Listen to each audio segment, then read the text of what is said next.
Today we're going to talk about how to prevent you from turning out looking like me. You should eat only when you're hungry. If you focus on your need for food, not just your desire to eat what looks good, then that's going to go a long way towards not looking like me, a porker. Most of you are out of touch with your hunger. Instead, you eat because it's time, because everyone else is eating, or because you're stressed or depressed, or simply, hey, there's food in front of you. To help you get in touch with true hunger, use a scale from 0 to 10, 0 being totally famished and starving, to 10 completely stuffed. Stop, evaluate your hunger throughout the day. The goal is to stay between 3 and 7 all the time. Now 3 is reasonable hunger and a good time to eat. 7 is comfortably full but not stuffed and a good time to stop eating. Get used to what it feels like when you're just starting to get full and stop. Wrap up your food if you're at a restaurant. It's a good idea to graze. Now, the cow friends of mine, they graze. And, they're not that heavy. The good thing to do with grazing is just eat little bits multiple times a day. Just like when we're babies, we eat once every hour and a half to 2 hours, and that keeps our metabolism burning really strong.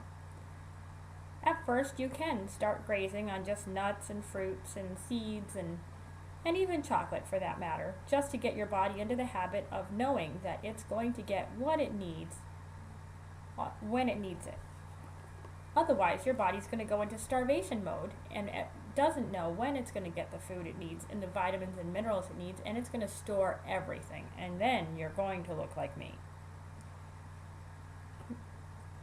Some things that people deal with usually leads to emotional eating. A stressful day can send any of you on the hunt for chocolate, for example.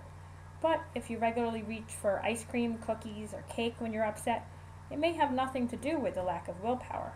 For you, carbohydrates might make an especially powerful release of serotonin or other hormones in your body. Like a nicotine addiction, such a compulsion is tough to break, but not impossible. Surprisingly, food can help you break your addiction to food. Figure that out. Sweet but nutritious complex carbohydrates such as fresh fruit or canned light fruit, lightly sweetened whole grain cereals like multigrain Cheerios, another brand name, multigrain waffle with light syrup, preferably actual real maple syrup and not the high fructose corn syrup or cane sugar as it's now being called, oatmeal, especially steel cut oats, sweet potatoes or a baked potato with sour cream and chives, or no dairy products and just put the chives and some other kind of seasonings on it, salsa maybe, tomato soup, whole wheat toast and jam. Those are just a bunch of complex carbohydrates you could try. They're less harmful to your waistline because they have fewer calories than the candy bars or other calorie-rich foods you might normally decide to eat. You'll also be less likely to overeat throughout the rest of the day if you treat your choice like a meal instead of a mindless snack.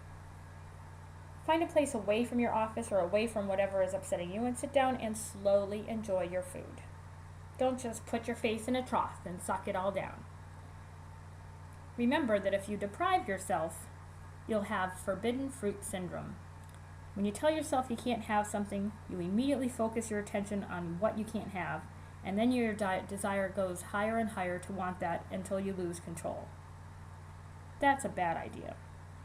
Instead of saying to yourself, I can't have those potato chips or I can't have that little bit of bacon, decide that you can have it a little bit, like a treat. If you eat closer to how you want to and don't feel deprived, you're happier and more motivated, and you're less likely to end up looking like me.